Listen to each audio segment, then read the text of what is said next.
Hey guys, so I'm in Sucre just now, which is a city in Bolivia. It's the lowest city in Bolivia, but it's still sitting at 3,200 meters, which is still some altitude. This is the most oxygen I'm going to have wandering around a city in Bolivia, but it's been really amazing to get here because I was weak cycling at like 4,600, 5,000 meters above sea level, and there just wasn't enough oxygen. I mean, I'm pedaling 65 kilograms, and it was the toughest. I think that's been the toughest cycling I've done, was getting over the Andes from Chile into Bolivia. I've been cycling the world for 2 years now, and I've cycled 15 countries. In that time, I've used the Hellberg Atto tent, which I love just as much as my bicycle, the Kibble. It's an amazing piece of equipment. But after 2 years of camping in the most extreme of landscapes and weather conditions, you know, there's been a build-up of dirt and dust in the zips, and they've stopped functioning the way they should. And I was taping myself in my tent at 5,000 meters, which wasn't too great because it was minus 20 degrees Celsius. But so I've sent the tent back. Hillberg is an amazing company for the customer service.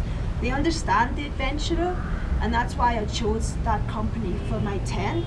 I mean, I'm not sponsored by Hillberg in any way. You know, I paid for this tent myself years ago. So, I mean, straight away they said, look, as soon as we receive your tent, we're going to fix it straight away and get it back to you. But the problem is that the postage system in Bolivia is so slow. So I'm going to be without a tent because of the postage, like for 2 months, because of where I am. So I've decided to keep going and make my own tent. But you know, when I leave here tomorrow, so I'm making my tent today, this is what we're doing. But when I leave here tomorrow, I hit the Bolivian jungle in like 7 days of cycling. You know, I don't know how I feel. I'm a little bit nervous, to be honest, because like even when I was in Scotland, I would be screaming at the spiders. I don't want to, but I do. In Porto Natales in Chile, I was in a campsite. It's a base town for the Torres del Paine hiking, so which you must add to your bucket list. It's amazing. Torres del Paine, Google it. I was there and I was in a campsite because I was preparing for a 10-day hike unsupported, and I got into my tent and there was this like tiny little spider. It's not poisonous, this is Patagonia, it's too cold for anything to be poisonous. And I was screaming, yeah, and another camper came running over, and it was rather embarrassing that this world adventurer, world bike girl, had to get saved by this tiny little spider in her tent. So I don't know how I'm going to be in the jungle. I'm probably I'm probably going to scream a lot. I know there's lots of different tarantulas, the big huge spiders and snakes, and I'll actually just have a quick look on Google at what sort of, because that's the Amazon jungle. I'm heading east because I want to follow the Che Guevara route. Che Guevara was captured and he was executed in the Bolivian jungle. So let me just see. Oh, that's not good. 20. Yeah, there's a picture of a jaguar, the green anaconda. I don't know if that's dangerous, but yeah, that's dangerous. The green anaconda can overpower jaguars, wild pigs, deer, and even humans. It coils its body around its prey and drags it into the water, suffocating it within minutes. black caiman, one of the largest alligators in the world, the electric eel, jaguar, piranhas, poison dart frog, bull sharks, vipers, assassin bug. Assassin bug. Wow. Okay, yeah, there's like Brazilian wandering spiders. Wow, their venom can cause intense pain, which when left untreated can cause paralysis and trouble breathing. And yeah, so it's not the best time for me to be making my own tent because of how scared I am of the insects, but and I couldn't get the materials to make a hammock here. Yeah, because I'm at a lower altitude and I'm going to be going even lower into the jungle, the weather isn't too much of an issue for me. I've been camping at -20, but it's more about the insects. Like, I don't want the spiders. Oh my god, I don't want the spiders coming in my sleeping bag at night, or the snakes.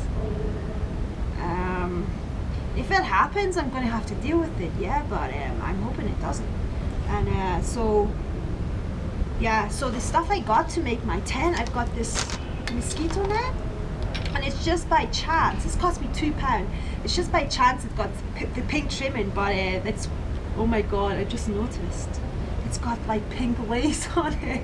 Oh, world adventurer, yeah, I want a mosquito net. So I've got this, and I've got some rope. I've got this plastic. It's quite thick plastic, so I'll be able to do something with this. And I got these 2 hula hoops. Again, amazing the color scheme, but by chance. I got these hula hoops because I think I'm going to cut them in half and like put them together, and that's what's going to keep my mosquito net sort of a bigger shape. So my mattress and my sleeping bag, yeah, so I'm not suffocating on the mosquito net. And I got pegs. I got these pegs for like 20 pence to clip onto the mosquito net and the shelter. I also bought this pen knife for £3. I've always used the Swiss Army knives when I've been traveling. They're amazing, worth the money, but I've lost quite a few of them now, and I think it was about 3,000 miles before when I lost my last Swiss Army knife, and I just like spat the dummy and said I wasn't going to pay money for another one when I lose them. So yeah, I've been like the last 3,000 miles without even a knife, and it shows you how far like I'm gone from everyday society, the life that I came back from, that I left in the UK, because like when I'm chopping, like I haven't had a knife, so when I'm chopping my vegetables for cooking, I just like use my teeth, so I just bite the chunks of vegetables off and put it into the pot for cooking. I may edit that and take that bit out because I don't think I want to admit to that to you guys. So I'm going to be making my own tent today, and the goal in doing this is not to have any spiders or snakes in my sleeping bag or around my neck, or oh my god, I've heard the stories about the spiders on people's faces. I don't think I would recover from that. I think if that happened, like someone would find me in years to come, like running through the jungle crazy, like still from that moment.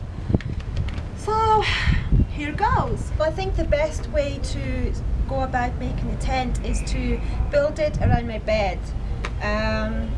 The rest of my things will be on the bicycle overnight. I'll just leave them on the bicycle. It's Ortaleb pannier bags I'm using, so they're waterproof. And I think I just need to make sure I roll the bags closed really well, so because I know the scorpions go in the bags. It happens in places like where I'm going, so I don't want to be dealing with scorpions in my bags. So I use the expat mattress, and it's the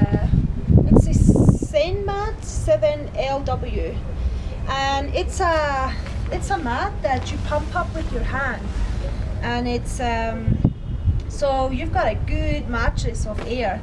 And the reason I use this and I don't use the little thin ones that you get that's fairly common is because I get a sore back. I need, this is one of my essentials. It may be seen as a bit of a luxury, but I get a sore back. I mean, I did sport for years, and I was in the gym quite a lot, and I think maybe I did some damage to my back then. So I'm going to pump this up. This actually, I mean, I think this mattress was one of the reasons that I did so well coming over the Andes from Chile into Bolivia, because my sleeping bag is it's North Face, it's the gold kazoo, but it's got a comfort rating of 2 degrees Celsius, and its limit is -4 degrees Celsius, and I was camping at -20 degrees Celsius, but it's equipment I had, so I had to make do. It's got an extreme rating of -21 degrees Celsius, and what that means is that you're not going to die unless it goes below 21 degrees Celsius. I think that's what it means anyway. So I was camping at -20, which is kind of verging on like a bit too cold for this sleeping bag, but I think like with the air mattress, the expat, it makes it warmer. So I think that's why I got away with it, because my tent wasn't at that time closing. It was just all bad timing. My tent wasn't closing, and I was taping myself into the tent, but the tape was coming off in the night, and I woke up one morning at like, I think it was like 4,900 meters. I woke up one morning and I was like, what's that in my head? I could feel something, and it was a sheet of ice, just like, it was curved. It was on my skull.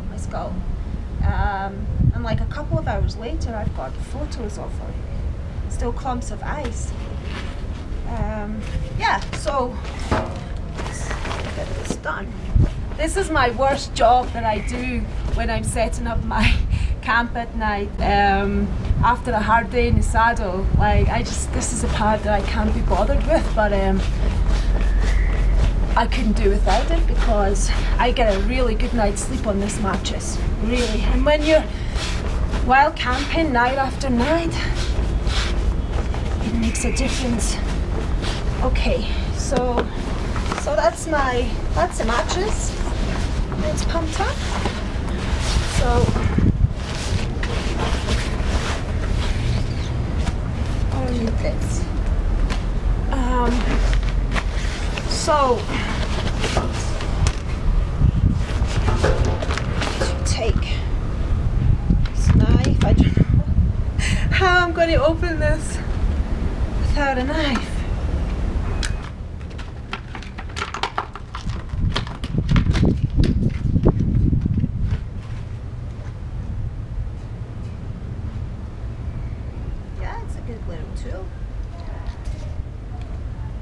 Oh, knife's quite small. Oh, that's blunt. When you're used to the Swiss Army knife, it's like, yeah, that's not going to do any damage. Okay, I don't even know if this knife is going to be able to cut these hula hoops. Which, oh, I have to do it. I have to do the hula hoop. My new tent. I may try and keep one and just use one for the tent and just like carry one in my tent for some fun. That shows you how sad a person I am. I just said that. Okay, so I definitely want to be cutting this. There's a. I don't know.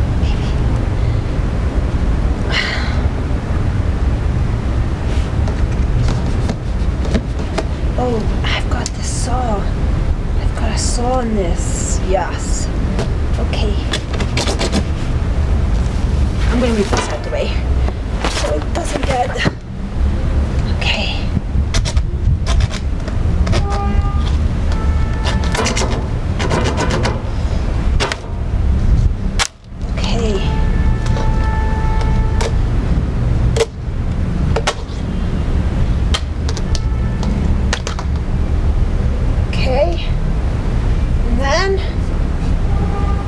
Did right, because yeah, so that can be like, yeah, this is good. Okay, so let's get this up so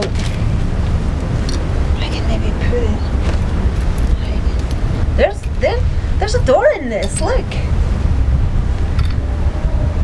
Oh, it's so pretty. Perfect for adventure in the jungle. Okay, that looks like it's there.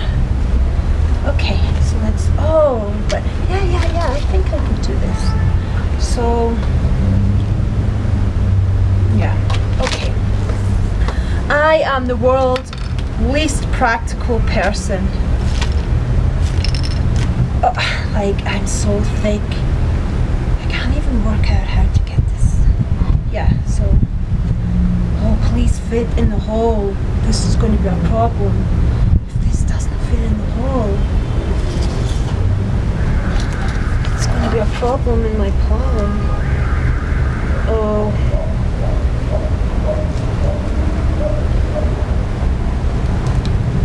Okay, please, because everything's going to work if you just, yeah. Okay, so.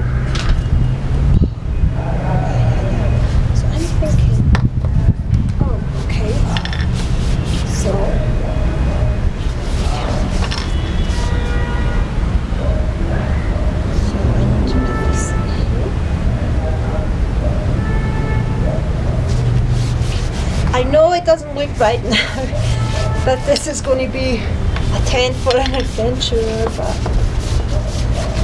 it's the best that we've got. Okay. Yeah. Like this. Okay. I don't even know how I'm going to carry this tent on my bicycle. I mean, how am I going to cycle 2 hula hoops?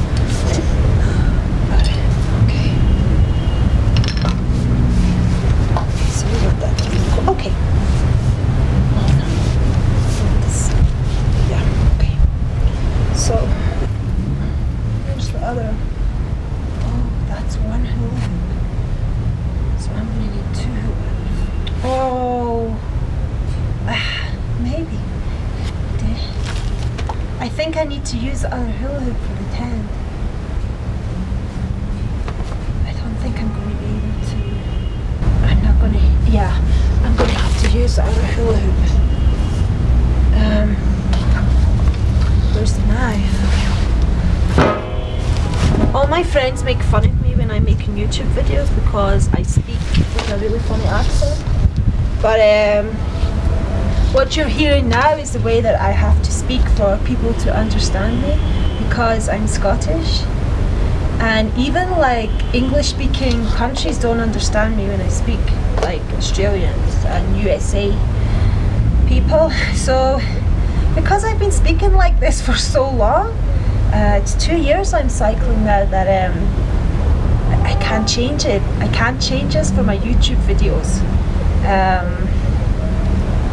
I want to speak normal because I know my friends are going to make fun of me, but yeah, I've just been speaking this way for so long now that I speak this way. Like a complete idiot, I know. But one of the consequences of cycling the world, I don't mind this consequence.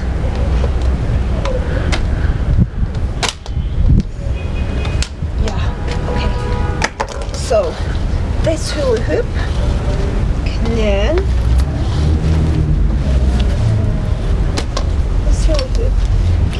go in here.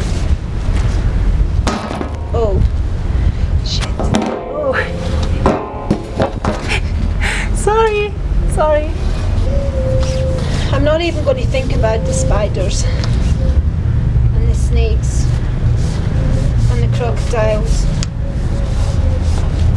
and the piranhas and the sharks. I'm not going to think about it, because whatever's going to happen is going to happen. All I can do is make sure that I'm safe each moment, and I'm very good at that. Been on the road for 2 years now. I can do this. I've got this.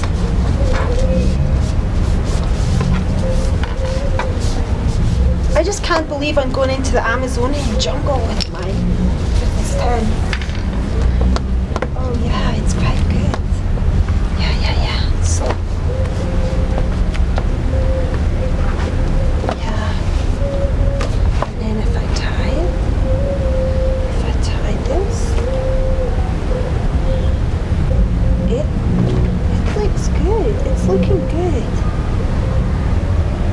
And I do like the colors. So I have this, and then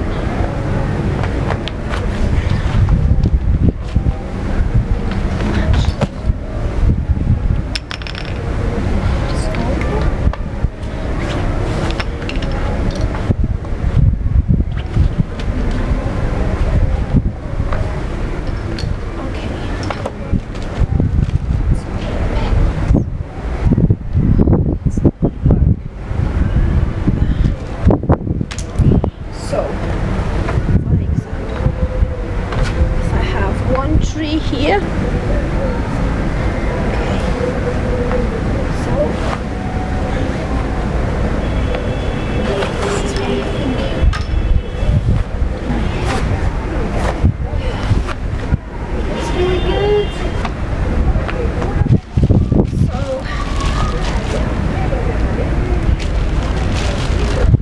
With it.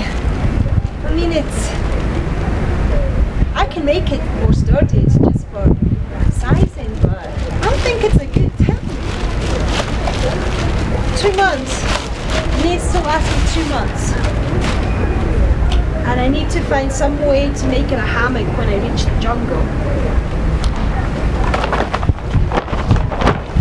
I have this for when it's raining.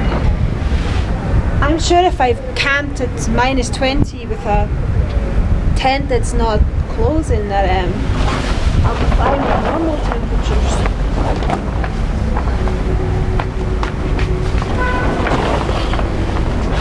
Oh, my tent! It's amazing! For the rain could be a problem.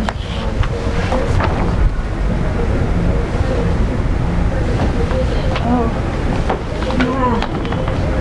So if it's raining, I'm going to have to just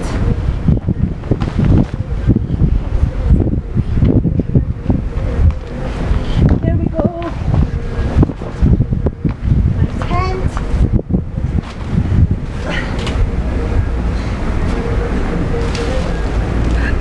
I'm so happy.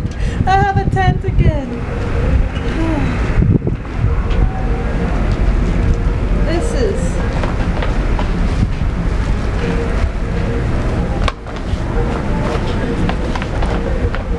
Happy with that. Yeah. Okay, so the only problem I can see, there may be lots of problems that come to me when I'm camping in this, but the only problem I can see is that the mattress is a little bit too long for this plastic. So I think if it's raining, then I just have to like sleep on the ground, not on the mattress, and that's fine. Problem solved. It doesn't matter if it's like just one night. Ta-da!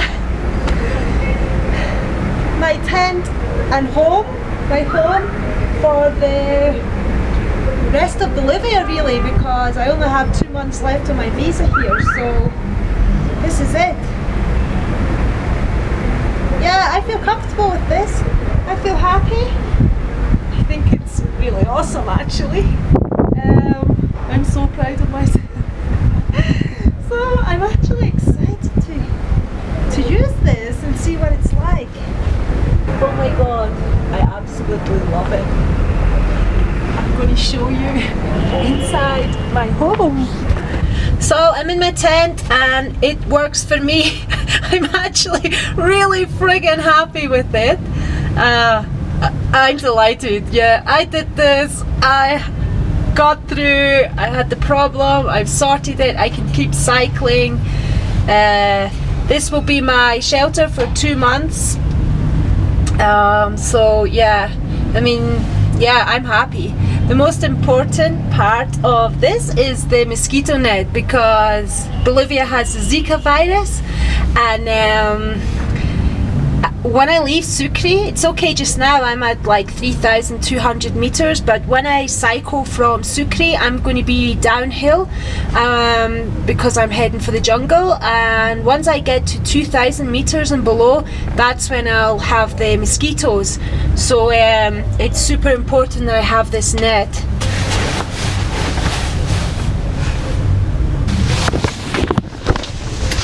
I think it's a success. I think I've done enough, that it keeps me on the road. I'll get to see the rest of Bolivia. The jungle is my last frontier on 2 wheels. I've covered pretty much everything else now. The snow, high altitude, 5,000 meters, desert. So the jungle. I'm so scared.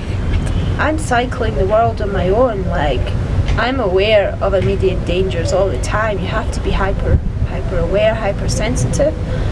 I'm nervous. I think it's going to be tough in my mind, this part of the trip. I think with my own fear, it's going to be really tough. I've heard some stories about in the jungle when you're sleeping, and I don't think I'd cope with it for a start. I don't know. Like, imagine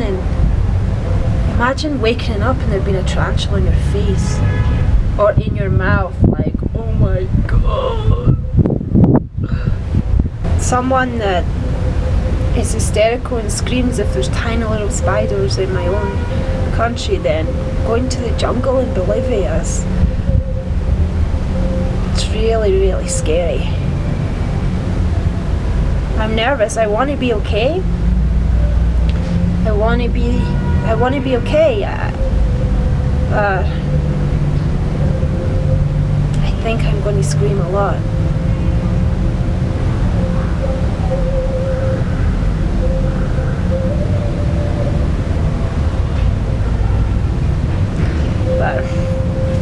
But at least I got my home now. Wish me luck, guys. Wish me luck. All this stuff that is my biggest fear, that's what I'm going to be facing in 7 days' time.